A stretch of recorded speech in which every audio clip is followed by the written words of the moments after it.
தமிழக சட்டமன்ற தேர்தலில் 234 தொகுதிகளில் 115 தொகுதிகளில் தாவேகா முன்னிலை வகித்து வருவதைத் தொடர்ந்து தமிழக வரலாற்றில் புதிய கட்சியொன்று முன்னிலை வகித்து வருவது அதிர்ச்சியை ஏற்படுத்தியுள்ளது.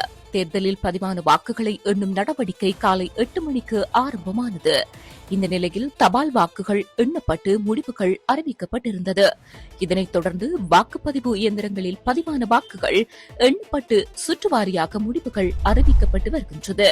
அதன் அடிப்படையில் திமுக கூட்டணி 56 இடங்களிலும், அதிமுக கூட்டணி 77 இடங்களிலும், தாவேகா 105 இடங்களிலும் முன்னிலை வகித்து வருகின்றது. நாம் தமிழர் கட்சிக்கு ஒரு இடத்தில் கூட முன்னிலை இல்லை. இந்த தேர்தலில் மொத்தம் 4.61 லட்சம் தபால் வாக்குகள் பதிவாகியிருந்தது.